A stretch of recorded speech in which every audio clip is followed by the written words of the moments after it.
धर्मवीर भारती द्वारा लिखित गुनाहों का देवता, भाग 10। पापा आए। सुधा चुप हो गई और कुछ कहा नहीं, फिर रोने लगी।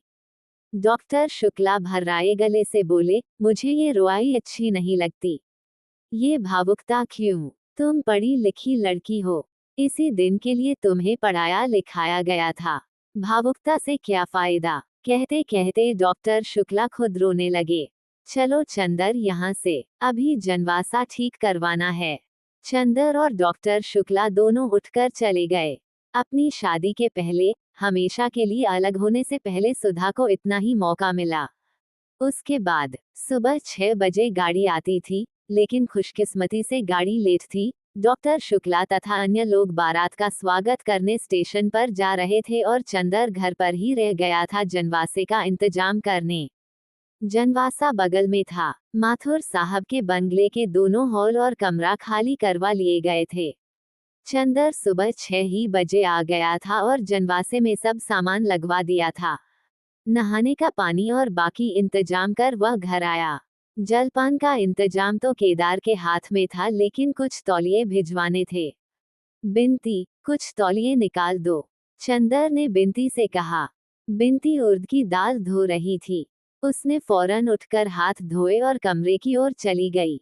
ए बिनती, बुआजी ने भंडारे के अंदर से आवाज लगाई, जाने कहाँ मर गई मुझौसी। अरे सिंगार पटार बाद में कर लियो, काम में तनिक दीदा न लगते। बेसन का कंस्टा कहाँ रखा है? अभी आए, बिनती ने चंदर से कहा और अपनी माँ के पास दौड़ी। 15 मिनट हो गए लेकिन बिनती लौटी ही नहीं। ब्याह का घर, हर तरफ से बिनती की पुकार मचती और बिनती पंख लगाए उड़ रही थी। जब बिनती नहीं लौटी तो चंदर ने सुधा को ढूंढ कर कहा, सुधी, एक बहुत बड़ा सा तौलिया निकाल दो। सुधा चुपचाप उठी और स्टडी रूम में चली गई। चंदर भी पीछे पीछे गया।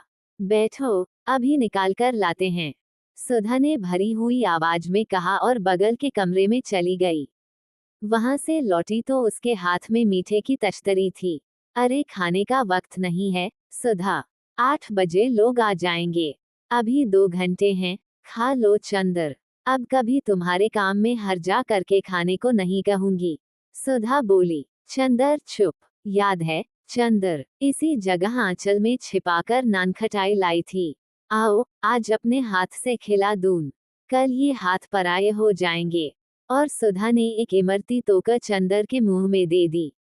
चंदर की आंखों में 2 आंसू छलक आए। सुधा ने अपने हाथ से आंसू पोंछ दिए और बोली, चंदर, घर में कोई खाने का ख्याल करने वाला नहीं है, खाते पीते जाना, तुम्हें हमारी कसम है। मैं शाहजहांपुर से लौटकर आऊंगी तो दुबले मत मिलना। चंदर कुछ बोला नहीं, आंसू बहते गए। सुधा खिलाती गई, वो खाता गया। सुधा ने गिलास में पानी दिया, उसने हाथ धोया और जेब से रुमाल निकाला। क्यों, आज आंचल में हाथ नहीं पोंछोगे? सुधा बोली। चंदर ने आंचल हाथ में ले लिया और पलकों पर आंचल दबाकर फूट फूट कर रो पड़ा। छे चंदर, आज तो हम संभल गए हैं, हमने सब स्वीकार कर लिया चुपचाप। अब तुम कमजोर मत बनो, तुमने कहा था मैं शांत रहूं तो शांत हो गई। अब क्यों मुझे भी रुलाओगे? उठो। चंदर उठ खड़ा हुआ। सुधा ने एक पान चंदर के मुंह में देकर कत्था उसकी कमीज से लगा दिया। चंदर कुछ नहीं बोला। अरे आज तो लड़ लो चंदर, आज से खत्म कर देना। इतने में बिनती तौलिया ले आई। दीदी, इन्हें कुछ खिला दो, ये खा नहीं रहे हैं, बिनती ने कहा। खिला दिया। सुधा बोली, देखो चंदर, आज मैं नहीं रोऊंगी लेकिन एक शर्त पर। तुम बराबर मेरे सामने रहना, मंडप में रहोगे न? हाँ, रहूंगा, चंदर ने आंसू पीते हुए कहा। कहीं चले मत जाना, मेरी आखिरी बिनती है, सुधा बोली। चंदर तौलिया लेकर चला आया। चून की बारात में कुल 8 ही लोग थे, अतः घर की और माथुर साहब की 2 ही कारों से काम चल गया। जब ये लोग आए तो नाश्ते का सामान तैयार था और चंदर चुपचाप बैठा था। उसने फौरन सबका सामान लगवाया और सामान रखवाकर वह जा ही रहा था कि कैलाश ने पीछे से कंधे पर हाथ रखकर उसे पीछे घुमा लिया और गले से लगकर बोला, कहाँ चले कपूर साहब, नमस्ते। चलो, पहले नाश्ता करो और खींचकर वह चंदर को ले गया। अपने बगल की मेज पर बिठाकर उसकी चाय अपने हाथ से बनाई और बोला, कुछ नाराज थे क्या कपूर? खत का जवाब क्यों नहीं देते थे? हम तो बराबर खत का जवाब देते रहे यार। कपूर चाय पीते हुए बोला, अच्छा तो हम घूमते रहे इधर उधर, खत गड़बड़ हो गए होंगे। लो समोसा खाओ, कैलाश ने कहा। चंदर ने सिर हिलाया तो बोला, अरे वाह मियाँ, शादी तुम्हारी नहीं हो रही है, हमारी हो रही है, समझे? तुम क्यों तकल्लुफ कर रहे हो? अच्छा कपूर, काम तो तुम ही पर होगा सब। हाँ, कपूर बोला, बड़ा अफसोस है यार, जब हम लोग पहली दफा मिले थे तो यह नहीं मालूम था कि तुम और डॉक्टर साहब इतना अच्छा इनाम दोगे अपने को बचाने का। हमारे लायक कोई काम हो तो बताओ, आपकी दुआ है। चंदर ने सिर झुकाकर कहा और सभी हंस पड़े। इतने में शंकर बाबू डॉक्टर साहब के साथ आए और सब लोग चुप हो गए। दिन भर के व्यवहार से चंदर ने देखा कि कैलाश भी उतना ही अच्छा हंसमुख और शालीन है जितने शंकर बाबू थे। वो उसे राजनीतिक क्षेत्र में जितना फौलादी लगा था, घरेलू जिंदगी में उतना ही अच्छा लगा। चंदर का मन खुशी से नाच उठा। सुधा की ओर से वह थोड़ा निश्चिंत हो गया। अब सुधा निभा ले जाएगी। वह मौका निकालकर घर में गया। देखा, सुधा को औरतें घेरे हुए बैठी हैं और महावर लगा रही हैं। बिन्ती कनस्तर में से घी निकाल रही थी। चंदर गया और बिन्ती की चोटी घसीटकर बोला, ओ गिलहरी, घी पी रही है क्या? बिन्ती ने दंग होकर चंदर की ओर देखा। आज तक कभी अच्छे भले में तो चंदर ने उसे नहीं चिढ़ाया था। आज क्या हो गया? आज जबकि पिछले 15 रोज से चंदर के होठ मुस्कुराना भूल गए हैं। आंख फाड़कर क्या देख रही है? कैलाश बहुत अच्छा लड़का है, बहुत अच्छा। अब सुधा बहुत सुखी रहेगी। कितना अच्छा होगा, बिन्ती। हंसती क्यों नहीं गिलहरी? और चंदर ने बिन्ती की बाह में चुटकी काट ली। अच्छा, हमें दीदी समझा है क्या? अभी बताती हूँ। और घी भरे हाथ से चंदर की बाह पकड़कर बिन्ती ने जोर से घुमा दी। चंदर ने अपने को छुड़ाया और बिन्ती को चपत मारकर गुनगुनाता हुआ चला गया। बिन्ती ने कनस्तर के मुंह पर लगा घी पोंछा और मन में बोली, देवता और किसे कहते हैं। शाम को बारात चढ़ी। सादी सी बारात। सिर्फ एक बैंड था। कैलाश ने शेरवानी और पायजामा पहना था और टोपी। सिर्फ एक माला गले में पड़ी थी और हाथ में कंगन बंधा था। मोहर पीछे किसी आदमी के हाथ में था। जयमाला की रस्म होने वाली थी, लेकिन बुआजी ने स्पष्ट कर दिया कि हमारी लड़की कोई ऐसी वैसी नहीं कि ब्याह के पहले भरी बारात में मुंह खोलकर माला पहनाए। लेकिन घूंघट के मामले पर सुधा ने दृढ़ता से मना किया था, वह घूंघट बिल्कुल नहीं करेगी। अंत में पापा उसे लेकर मंडप में आए। घर का कामकाज निबट गया था। सभी लोग आंगन में बैठे थे। कामिनी, प्रभा, लीला सभी थीं, एक और बाराती बैठे थे। सुधा शांत थी लेकिन उसका मुंह ग्रहण के चंद्रमा की तरह निस्तेज था। मंडप का एक बल्ब खराब हो गया था और चंदर सामने खड़ा उसे बदल रहा था। सुधा ने जाते जाते चंदर को देखा और आंसू पोंछकर मुस्कुराने लगी और मुस्कुराकर फिर आंसू पोंछने लगी। कामिनी, प्रभा, लीला तमाम लड़कियां कैलाश पर फब्तियां कस रही थीं। सुधा सिर झुकाए बैठी थी। पापा से उसने कहा, बिन्ती को हमारे पास भेज दो। बिन्ती आकर सुधा के पीछे बैठ गई। कैलाश ने आंख के इशारे से चंदर को बुलाया। चंदर जाकर पीछे बैठा तो कैलाश ने कहा, यार, यहाँ जो लोग खड़े हैं इनका परिचय तो बता दो चुपके से। चंदर ने सभी का परिचय बताया। कामिनी, प्रभा, लीला सभी के बारे में जब चंदर बता रहा था तो बिन्ती बोली, बड़े लालची मालूम देते हैं आप। एक से संतोष नहीं है क्या? वाह रे जीजा जी। कैलाश ने मुस्कुराकर चंदर से पूछा, इसका ब्याह तय हुआ कि नहीं?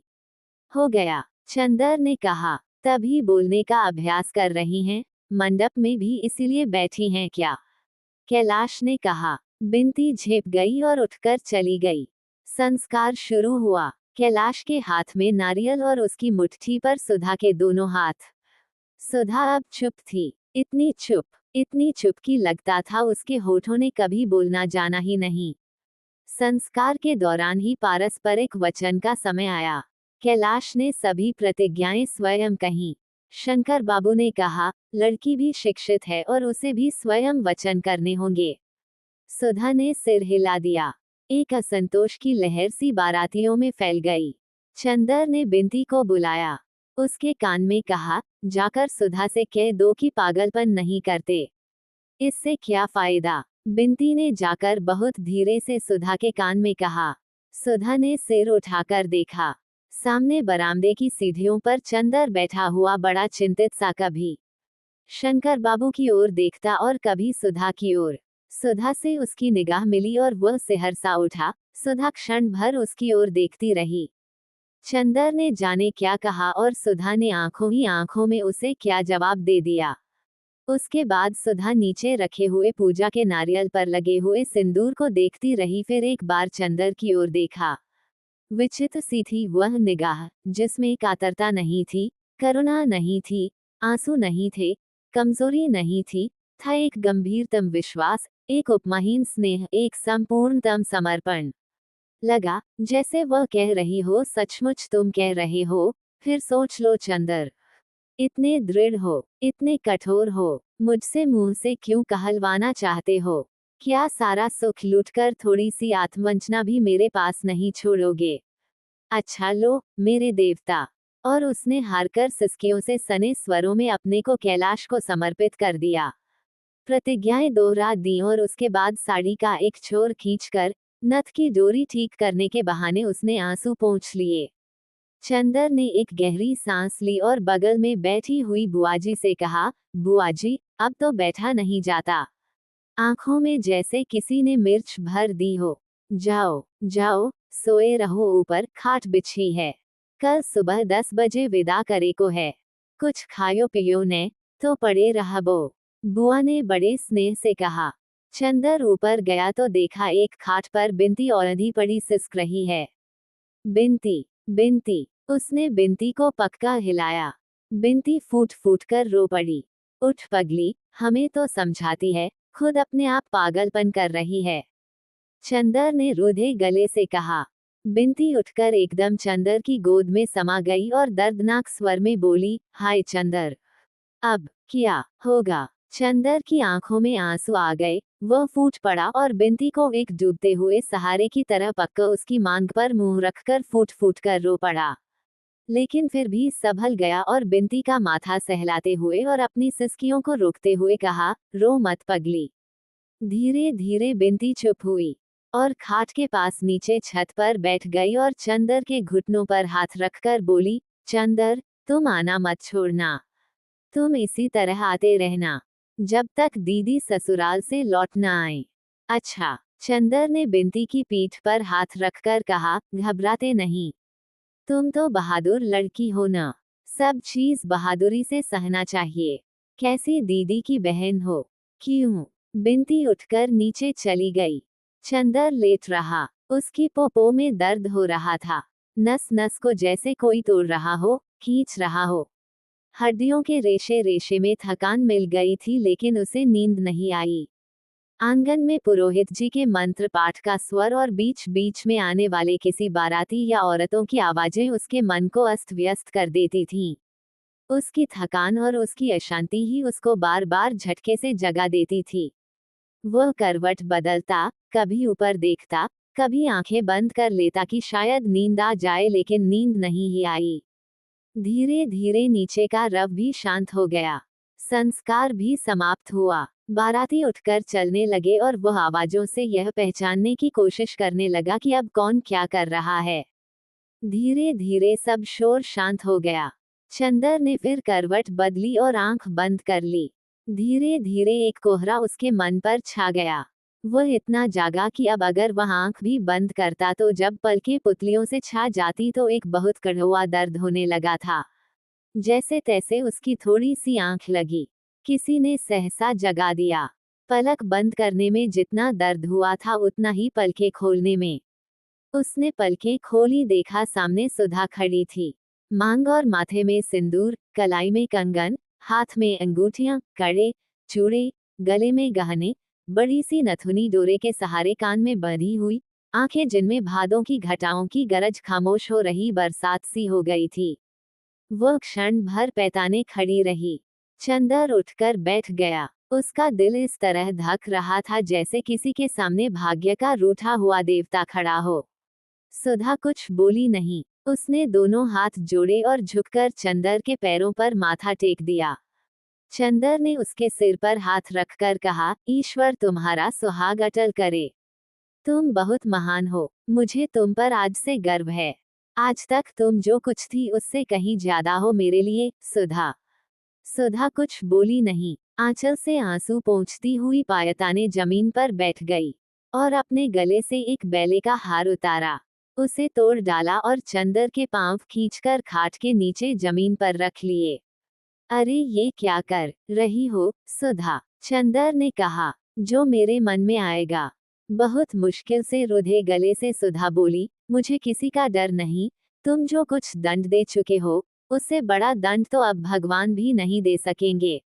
सुधा ने चंदर के पांवों पर फूल रखकर उन्हें चूम लिया और अपनी कलाई में बंधी हुई एक पुड़िया खोलकर उसमें से थोड़ा सा सिंदूर उन फूलों पर छिड़का। चंदर के पांवों पर सिर रखकर चुपचाप रोती रही। थोड़ी देर बाद उठी और उन फूलों को समेटा, अपने आंचल के छोर में उन्हें बांध लिया और उठकर चली। धीमे धीमे नी शब्द। कहाँ चली, सुधा? चंदर ने सुधा का हाथ पकड़ लिया। कहीं नहीं, अपना हाथ छुड़ाते हुए सुधा ने कहा। नहीं नहीं, सुधा, लाओ ये हम रखेंगे। चंदर ने सुधा को रोकते हुए कहा। बेकार है, चंदर, कल तक, परसों तक ये जूठे हो जाएंगे, देवता मेरे। और सुधा सिसकते हुए चली गई। एक चमकदार सितारा टूटा और पूरे आकाश पर फिसलते हुए जाने किस क्षितिज में खो गया। दूसरे दिन 8 बजे तक सारा सामान स्टेशन पहुंच गया था। शंकर बाबू और डॉक्टर साहब पहले ही स्टेशन पहुंच गए थे। बाराती भी सब वहीं चले गए थे। कैलाश और सुधा को स्टेशन तक लाने का जिम्मा चंदर पर था। बहुत जल्दी करते कराते भी 9:15 बजे गए थे। उसने फिर जाकर कहा। कैलाश और सुधा खड़े हुए थे। पीछे से नयन सुधा के सिर पर पंखा रखी थी और बुआजी रोचना कर रही थी। चंदर के जल्दी मचाने पर अंत में उन्हें फुर्सत मिली और वह आगे बढ़े। मोटर पर सुधा ने ज्यों ही पांव रखा कि बिनती पांव से लिपट गई और रोने लगी। सुधा जोर से बिलख बिलख कर रो पड़ी। चंदर ने बिनती को छुड़ाया। सुधा पीछे बैठकर खिड़की पर मुंह रखकर सिसकती रही। मोटर चल दी। सुधा मुक अपने घर की ओर देख रही थी। बिनती ने हाथ जोड़े तो सुधा चीखकर रो पड़ी, फिर चुप हो गई। स्टेशन पर भी सुधा बिल्कुल शांत रही। सुधा और कैलाश के लिए सेकंड क्लास में एक बर्थ सुरक्षित थी। बाकी लोग ड्यूरे में थे। शंकर बाबू ने दोनों को उस डिब्बे में पहुंचाया और बोले, कैलाश, तुम जरा हमारे साथ आओ। मिस्टर कपूर, जरा बहू के पास आप रहिए। मैं डॉक्टर साहब को यहाँ भेज रहा हूँ। चंदर खिड़की के पास खड़ा हो गया। शंकर बाबू का छोटा बच्चा आकर अपनी नई चाची के पास बैठ गया और उनकी रेशमी चादर से खेलने लगा। चंदर चुपचाप खड़ा था। सहसा सुधा ने उसके हाथों पर अपना मेहंदी लगा हाथ रख दिया और धीमे से कहा, चंदर। चंदर ने मुका देखा तो बोली, अब कुछ सोचो मत, इधर देखो। और सुधा ने जाने कितने दुलार से चंदर से कहा, देखो, बिनती का ध्यान रखना। उसे तुम्हारे ही भरोसे छोड़ रही हूँ और सुनो, पापा को रात को सोते वक्त दूध में ओवल्टीन जरूर दे देना। खाने पीने में गड़बड़ी मत करना। यह मत समझना कि सुधा मर गई तो फिर बिना दूध की चाय पीने लगो। हम जल्दी से आ जाएंगे। पम्मी का कोई खत आए तो हमें लिखना। इतने में डॉक्टर साहब और कैलाश आ गए। कैलाश कंपार्टमेंट के बाथरूम में चला गया। डॉक्टर साहब आए और सुधा के सिर पर हाथ रखकर बोले, बेटा, आज तेरी माँ होती तो कितना अच्छा होता। और देख, महीने भर में बुला लेंगे तुझे। वहां घबराना मत। गाड़ी ने सीटी दी। पापा ने कहा, बेटा, अब ठीक से रहना और भावुकता या बचपना मत करना, समझी? पापा ने आंख से रुमाल लगा लिया। विवाह बहुत बड़ा उत्तरदायित्व है। अब तुम्हारी नई जिंदगी है। अब तक बेटी थी, अब बहू हो। सुधा बोली, पापा, तुम्हारा ओवल्टीन का डिब्बा शीशे वाली मेज पर है।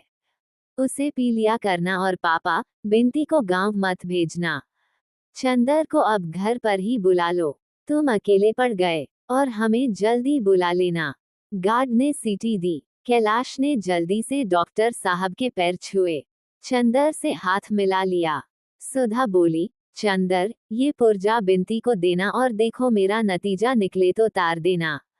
गाड़ी चल पड़ी। अच्छा पापा, अच्छा चंदर। सुधा ने हाथ जोड़े और खिड़की पर टिककर रोने लगी और बार बार आंसू पोंछ पोंछ कर देखने लगी। गाड़ी प्लेटफॉर्म के बाहर चली गई तब चंदर मुड़ा। उसके बदन में पोपो में दर्द हो रहा था। वह कैसे घर पर पहुंचा उसे मालूम नहीं। चंदर को हफ्ते भर तक होश नहीं रहा। शादी के दिनों में उसे एक नशा था जिसके बल पर वो मशीन की तरह काम करता गया। शादी के बाद इतनी भयंकर थकावट उसकी नसों में कसक उठी कि उसका चलना फिरना मुश्किल हो गया था। वह अपने घर से होटल तक खाना खाने नहीं जा पाता था। बस पड़ा पड़ा सोता रहता।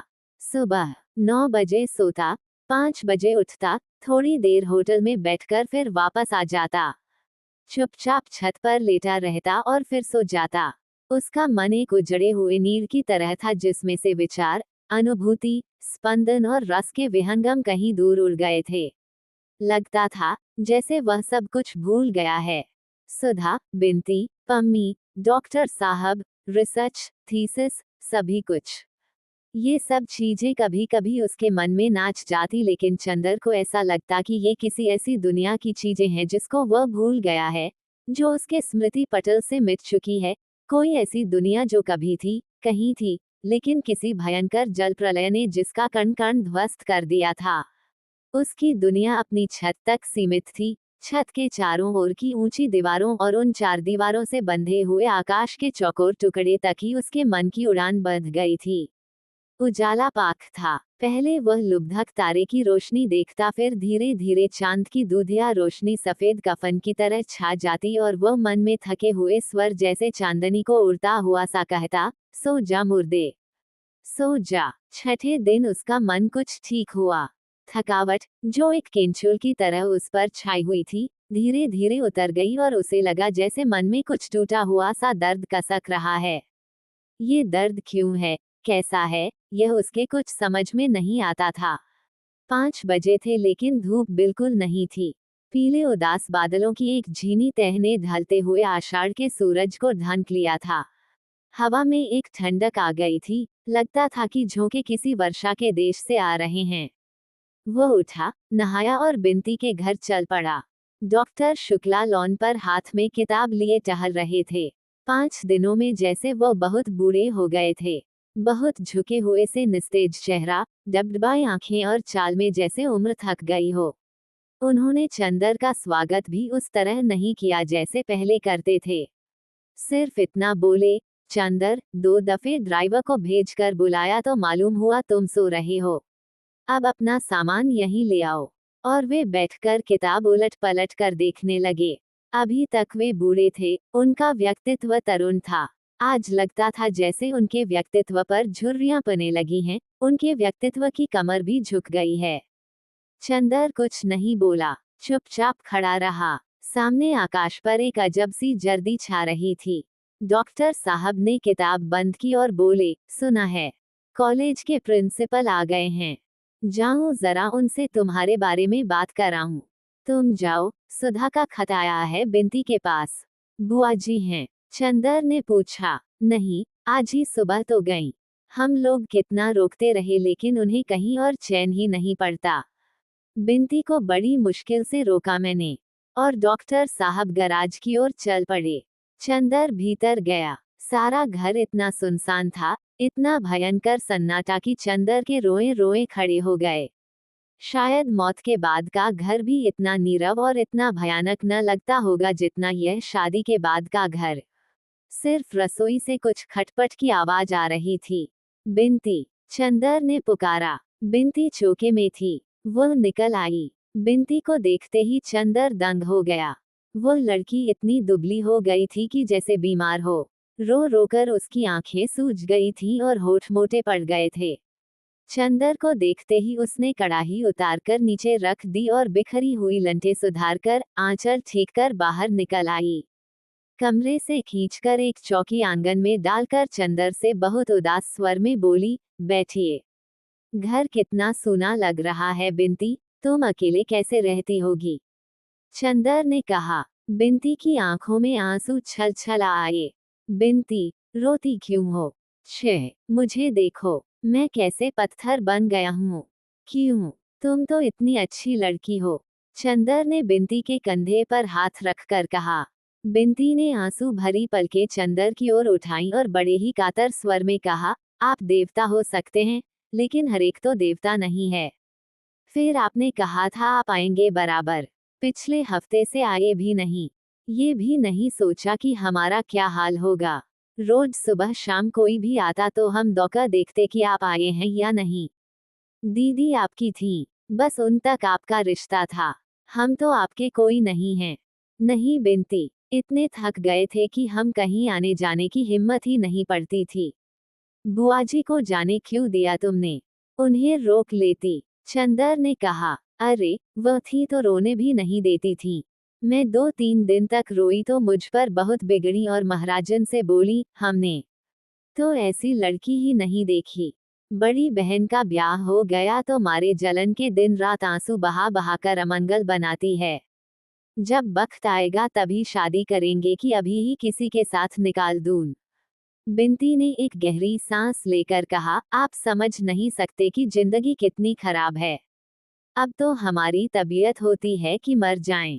अभी तक दीदी थी, सहारा दिए रहती थी, हिम्मत बंधाए रहती थी, अब तो कोई नहीं हमारा। छह, ऐसी बातें नहीं करते, बिनती। महीने भर में सुधा आ जाएगी। और माँ की बातों का क्या बुरा मानना। आप लड़की होते तो समझते, चंदर बाबू। बिनती बोली और जाकर एक तश्तरी में नाश्ता ले आई। लो, दीदी कह गई थी कि चंदर के खाने पीने का ख्याल रखना, लेकिन ये किसको मालूम था कि दीदी के जाते ही चंदर गैर हो जाएंगे। नहीं बिनती, तुम गलत समझ रही हो। जाने क्यों एक अजीब सी खिन्नता मन में आ गई थी। कुछ करने की तबीयत ही नहीं होती थी। आज कुछ तबीयत ठीक हुई तो सबसे पहले तुम्हारे ही पास आया। बिनती, अब सुधा के बाद मेरा है ही कौन, सिवा तुम्हारे? चंदर ने बहुत उदास स्वर में कहा। तभी न, उस दिन मैं बुलाती रह गई और आप ये गए, वह गए और आंख से ओझल। मैंने तो उसी दिन समझ लिया था कि अब पुराने चंदर बाबू अब बदल गए हैं। बिनती ने रोते हुआ कहा। चंदर का मन भर आया था, गले में आंसू अटक रहे थे, लेकिन आदमी की जिंदगी भी कैसी अजब होती है। वह रो भी नहीं सकता था, माथे पर दुख की रेखा भी झलकने नहीं दे सकता था, इसलिए कि सामने कोई ऐसा था जो खुद दुखी था और सुधा की थाती होने के नाते बिनती को समझाना उसका पहला कर्तव्य था। बिनती के आंसू रोकने के लिए वह खुद अपने आंसू पी गया और बिनती से बोला, लो, कुछ तुम भी खाओ। बिनती ने मना किया तो उसने अपने हाथ से बिनती को खिला दिया। बिनती चुपचाप खाती रही और रह रहकर आंसू पोंछती रही। इतने में महाराजन आई। बिनती ने चौके के काम समझा दिए और चंदर से बोली, चलिए ऊपर चलें। चंदर ने चारों ओर देखा। घर का सन्नाटा वैसा ही था। सहसा उसके मन में एक अजीब सी बात आई। सुधा के साथ कभी भी कहीं भी वह जा सकता था, लेकिन बिनती के साथ छत पर अकेले जाने में क्यों उसके अंतःकरण ने गवाही नहीं दी। वह चुपचाप बैठा रहा। बिनती कुछ भी हो, कितनी ही समीप क्यों ना हो, बिनती सुधा नहीं थी, सुधा नहीं हो सकती थी। नहीं, यही ठीक है। चंदर बोला। बिनती गई, सुधा का पत्र ले आई। चंदर का मन जाने कैसा होने लगा। लगता था जैसे अब आंसू नहीं रुकेंगे। उसके मन में सिर्फ इतना आया कि अभी 72 घंटे पहले सुधा यही थी, इस घर की प्राण थी। आज लगता है जैसे इस घर में सुधा थी ही नहीं। आंगन में अंधेरा होने लगा था। वह उठकर सुधा के कमरे के सामने पड़ी हुई कोच पर बैठ गया और बिनती ने बत्ती जला दी। खत छोटा सा था। डॉक्टर चंदर बाबू, क्या तुम कभी सोचते थे कि तुम इतनी दूर होगे और मैं तुम्हें खत लिखूंगी? लेकिन खैर, अब तो घर में चैन की बंसी बजाते होंगे। एक अकेले में ही कांटे जैसी खटक रही थी, उसे भी तुमने निकाल फेंका। अब तुम्हें न कोई परेशान करता होगा, न तुम्हारे पढ़ने लिखने में बाधा पहुंचती होगी। अब तो तुम एक महीने में 10-12 थीसिस लिख डालोगे। जहां दिन में 24 घंटे तुम आंख के सामने रहते थे, वहां अब तुम्हारे बारे में एक शब्द सुनने के लिए तड़प उठती हूँ। कई दफे तबीयत आती है कि जैसे बिनती से तुम्हारे बारे में बातें करती थी, वैसे ही इनसे, तुम्हारे मित्र से तुम्हारे बारे में बातें करूं, लेकिन ये तो जाने कैसी कैसी बातें करते हैं। और सब ठीक है। यहाँ बहुत आजादी है मुझे। मांझी भी बहुत अच्छी हैं। पर्दा बिल्कुल नहीं करती। अपने पूजा के सारे बर्तन पहले ही दिन हमसे मंजवाए। देखो, पापा का ध्यान रखना। और बिनती को जैसे मैं छोड़ आई हूँ उतनी ही मोटी रहे। मैं महीने भर बाद आकर तुम्ही से बिनती को वापस लूंगी, समझे?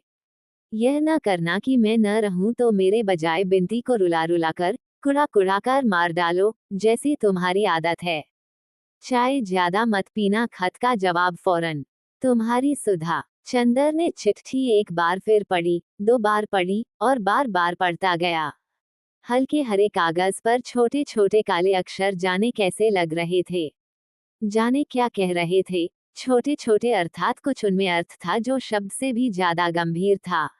युगों पहले व्याकरणों ने उन शब्दों के जो अर्थ निश्चित किए थे, सुधा की कलम से जैसे उन शब्दों को एक नया अर्थ मिल गया था। चंदर बेसुध सा तन्मय होकर उस खत को बार बार पढ़ता गया, और किस समय वे छोटे छोटे नादान अक्षर उसके हृदय के चारों ओर कवच जैसे बौद्धिकता और संतुलन के लौह पत्र को चीरकर अंदर बिंध गए और हृदय की धड़कनों को मरोड़ना शुरू कर दिया, ये चंदर को खुद नहीं मालूम हुआ, जब तक कि उसकी पलकों से एक गर्म आंसू खत पर नहीं टपक पड़ा। लेकिन उसने बिनती से वह आंसू छिपा लिया और खत मोड़कर बिनती को दे दिया। बिनती ने खत लेकर रख लिया और बोली, अब चलिए खाना खा लीजिए। चंदर इनकार नहीं कर सका। महाराजन ने थाली लगाई और बोली, भैया, नीचे अबहिनांगन धोवा जाए, आप जाए के ऊपर खाया लेव। चंदर को मजबूरन ऊपर जाना पड़ा। बिनती ने खाट बिछा दी, एक स्टूल डाल दिया, पानी रख दिया और नीचे थाली लाने चली गई।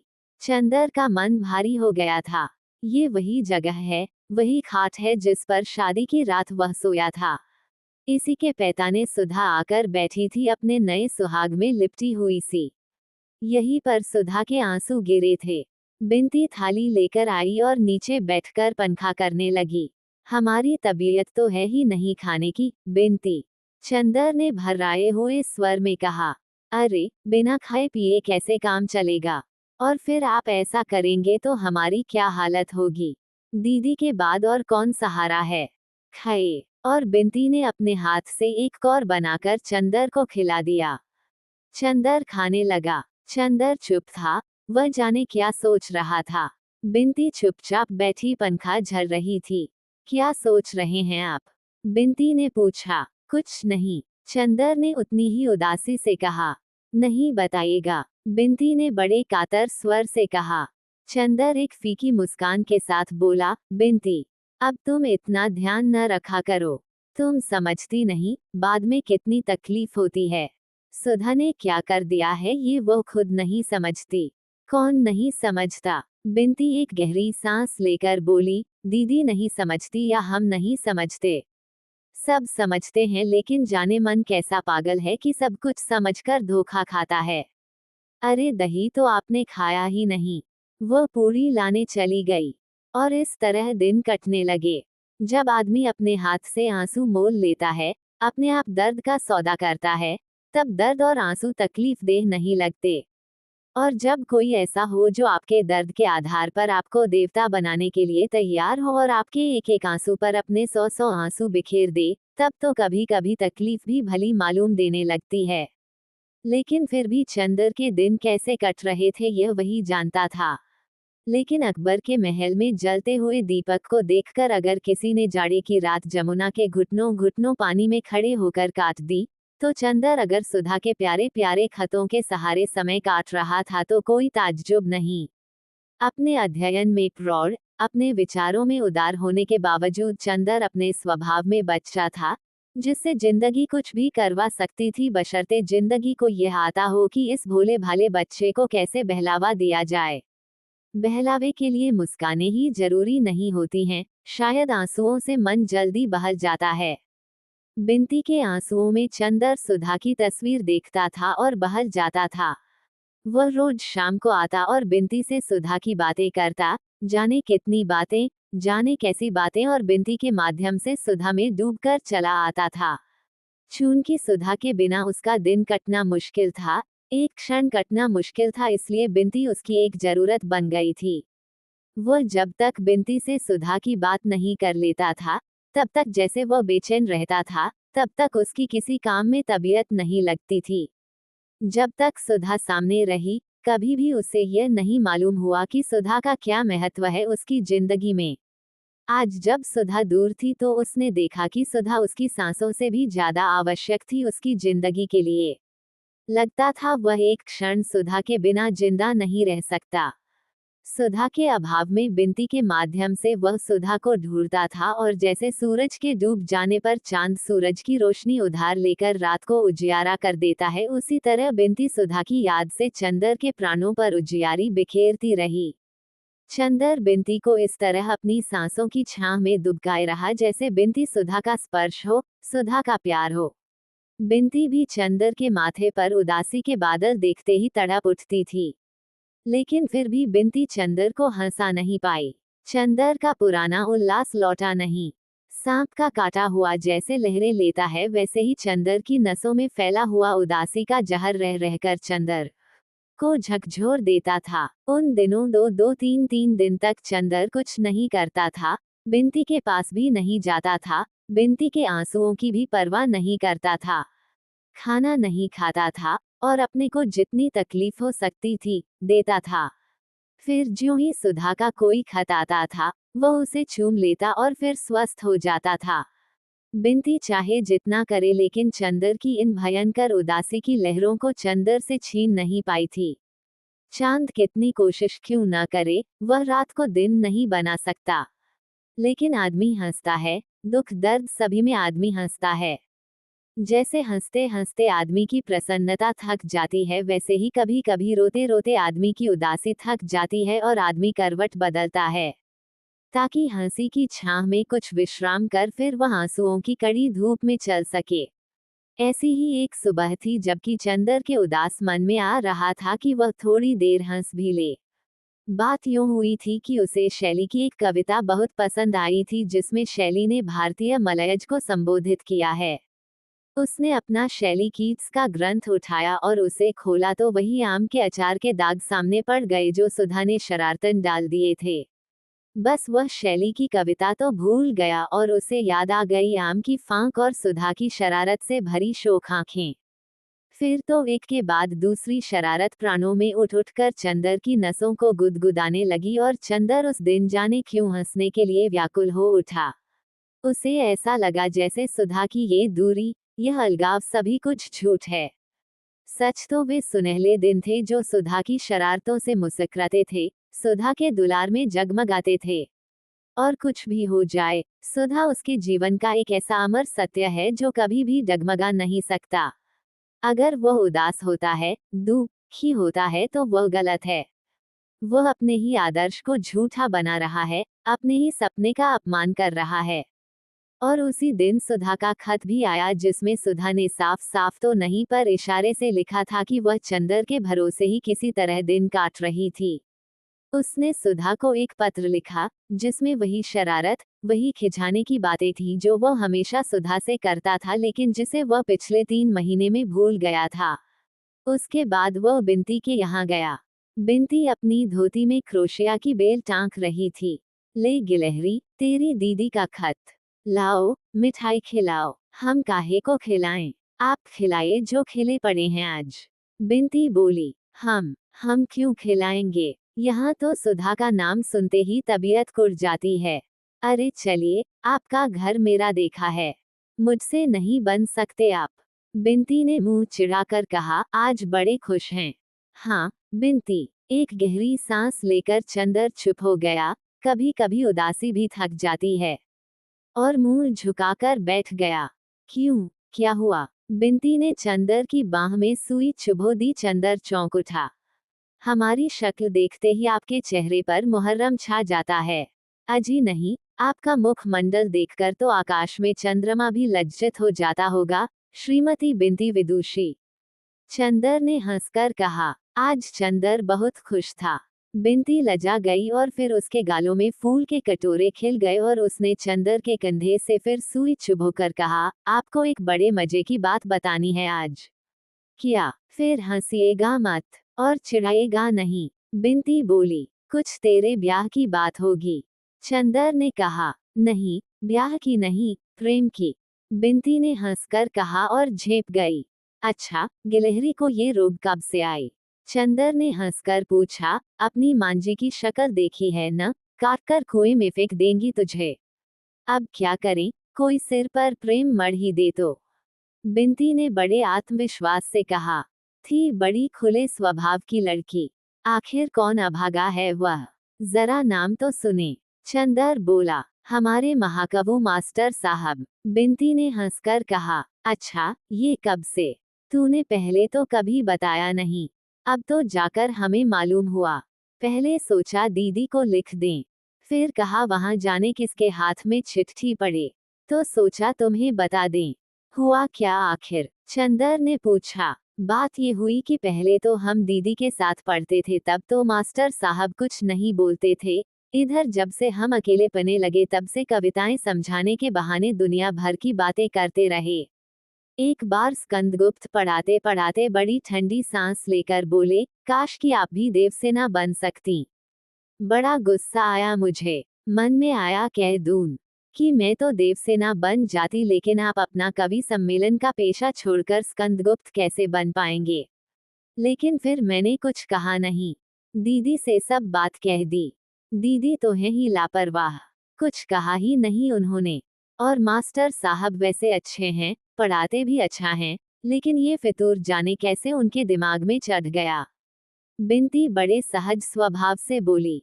लेकिन इधर क्या हुआ? चंदर ने पूछा। अभी कल आए, एक हाथ में उनके एक मोटी सी कॉपी थी। दे गए तो देखा वह उनकी कविताओं का संग्रह है और उसका नाम उन्होंने रखा है बिनती। अभी आते होंगे। क्या करें, कुछ समझ में नहीं आता। अभी तक दीदी के भरोसे हमने सब छोड़ दिया था। वो पता नहीं कब आएंगी। अच्छा लाओ, वो संग्रह हमें दे दो, चंदर ने कहा, और बिसरिया से कह देना वह चंदर के हाथ पड़ गया। फिर कल सुबह तुम्हें मजा दिखलाएंगे। लेकिन हाँ, ये पहले बता दो कि तुम्हारा तो कुछ झुकाव नहीं है उधर, वरना बाद में हमें कोसो। चंदर ने छेड़ते हुए कहा। अरे हाँ, मुसलमान भी हो तो बेहना के संग कवियों से प्यार लगाकर कौन बवालत पाले, बिनती ने झेपते हुए कहा। दूसरे दिन सुबह पहुंचा तो बिसरिया साहब पढ़ा रहे थे। बिसरिया की शक्ल पर कुछ मायूसी, कुछ परेशानी, कुछ चिंता थी। उसको बिनती ने बता दिया कि संग्रह चंदर के पास पहुंच गया है। चंदर को देखते ही वह बोला, अरे कपूर, क्या हाल है? और उसके बाद अपने को निर्दोष बताने के लिए फौरन बोला, कहो, हमारा संग्रह देखा है? हाँ देखा है, जरा आप इन्हें पढ़ा लीजिए, आपसे कुछ जरूरी बातें करनी हैं। चंदर ने इतने कठोर स्वर में कहा कि बिसरिया के दिल की धड़कनें डूबने सी लगी। वह कांपती हुई आवाज में बहुत मुश्किल से अपने को संभालते हुए बोला, कैसी बातें? कपूर, तुम कुछ गलत समझ रहे हो। कपूर एक उपेक्षा की हंसी हंसा और चला गया। डॉक्टर साहब पूजा करके उठे थे। दोनों में बातें होती रहीं। उनसे मालूम हुआ कि अगले महीने में संभवत चंदर की नियुक्ति हो जाएगी और 3 दिन बाद डॉक्टर साहब खुद सुधा को लाने के लिए शाहजहांपुर जाएंगे। उन्होंने बुआजी को पत्र लिखा है कि यदि वह आ जाए तो अच्छा है, वरना चंदर को 2-3 दिन बाद यहीं रहना पड़ेगा क्योंकि बिनती अकेली है। चंदर की बात दूसरी है, लेकिन और लोगों के भरोसे डॉक्टर साहब बिनती को अकेले नहीं छोड़ सकते। अविश्वास आदमी की प्रवृत्तियों को जितना बिगाड़ता है, विश्वास आदमी को उतना ही बनाता है।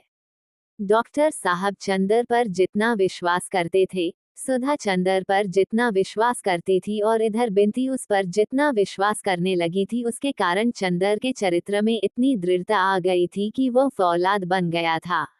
ऐसे अवसरों पर जब मनुष्य को गंभीरतम उत्तरदायित्व सौंपा जाता है तब स्वभावतः आदमी के चरित्र में एक विचित्र सा निखार आ जाता है। ये निखार चंदर के चरित्र में बहुत उभर कर आया था और यहाँ तक कि बुआजी अपनी लड़की पर अविश्वास कर सकती थी। वह भी चंदर को देवता ही मानती थी, बिंती पर, और चाहे जो बंधन हो, लेकिन चंदर के हाथ में बिंती को छोड़कर वे निश्चिंत थीं। डॉक्टर साहब और चंदर बैठे बातें कर ही रहे थे कि बिंती ने आकर कहा, चलिए, मास्टर साहब आपका इंतजार कर रहे हैं। चंदर उठ खड़ा हुआ। रास्ते में बिंती बोली, हमसे बहुत नाराज हैं। कहते हैं तुम्हें हम ऐसा नहीं समझते थे। चंदर कुछ नहीं बोला, जाकर बिसरिया के सामने कुर्सी पर बैठ गया। तुम जाओ, बिंती। बिंती चली गई तो चंदर ने कहा, बहुत गंभीर स्वरों में, बिसरिया साहब, आपका संग्रह देखकर बहुत खुशी हुई, लेकिन मेरे मन में सिर्फ एक शंका है। ये बिंती नाम के क्या माने हैं? बिसरिया ने अपने गले की टाई ठीक की। वह गर्मी में भी टाई लगाता था और दिन में नाइट कैप पहनता था। टाई ठीक कर खखार कर बोला, मैं भी यही समझता था कि आपको ये गलत फहमी होगी, लेकिन वास्तविक बात यह है कि मुझे मध्यकाल की कविता बहुत पसंद है, खासतौर में उसमें बिंती प्रार्थना शब्द बड़ा मधुर है। मैंने ये संग्रह तो बहुत पहले तैयार किया था। मुझे बड़ा ताज्जुब हुआ जब मैं बिंती से मिला। मैंने उनसे कहा कि यह संग्रह भी बिंती नाम का है। फिर मैंने उन्हें लाकर दिखला दिया। चंदर मुस्कुराया और मन ही मन कहा, है बिसरिया बहुत चालाक। लेकिन खैर, मैं हार नहीं मान सकता। और बहुत गंभीर होकर बैठ गया। तो ये संग्रह इस लड़की के नाम पर नहीं है? बिल्कुल नहीं। और बिंती के लिए आपके मन में कहीं कोई आकर्षण नहीं? बिल्कुल नहीं। छह, आप मुझे क्या समझते हैं? बिसरिया बोला। छह, मैं भी कैसा आदमी हूँ, माफ करना बिसरिया। मैंने व्यर्थ में शक किया। बिसरिया यह नहीं जानता था कि ये दांव इतना सफल होगा। वो खुशी से फूल उठा। सहसा चंदर ने एक गहरी सांस ली। क्या बात है चंदर बाबू? बिसरिया ने पूछा। कुछ नहीं बिसरिया, आज तक मुझे तुम्हारी प्रतिभा, तुम्हारी भावना, तुम्हारी कला पर विश्वास था, आज से उठ गया। क्यों? क्यों क्या? अगर बिंती जैसी लड़की के साथ रहकर भी तुम उसके आंतरिक सौंदर्य से अपनी कला को अभिसिंचित न कर सके तो तुम्हारे मन में कलात्मकता है, यह मैं विश्वास नहीं कर पाता। तुम जानते हो, मैं पुराने विचारों का संकीर्ण बड़ा बुजुर्ग तो हूँ नहीं, मैं भी भावनाओं को समझता हूँ। मैं सौंदर्य पूजा या प्यार को पाप नहीं समझता, और मुझे तो बहुत खुशी होती यह जानकर कि तुमने ये कविताएं बिंती पर लिखी हैं, उसकी प्रेरणा से लिखी हैं। यह मत समझना कि मुझे इससे जरा भी बुरा लगता। ये तो कला का सत्य है। पाश्चात्य देशों में तो लोग हर कवि को प्रेरणा देने वाली लड़कियों की खोज में वर्षों बिता देते हैं, उसकी कविता से ज्यादा महत्व उसकी कविता के पीछे रहने वाले व्यक्तित्व को देते हैं। हिंदुस्तान में पता नहीं क्यों हम नारी को इतना महत्वहीन समझते हैं, या डरते हैं, या हम में इतना नैतिक साहस नहीं है। तुम्हारा स्वभाव, तुम्हारी प्रतिभा किसी हालत में मुझे विदेश के किसी कवि से कम नहीं लगती। मैंने सोचा था, जब तुम अपनी कविताओं के प्रेरणात्मक व्यक्तित्व का नाम घोषित करोगे तो सारी दुनिया बिंती को और हमारे परिवार को जान जाएगी। लेकिन खैर, मैंने गलत समझा था कि बिंती तुम्हारी प्रेरणा बिंदु थी।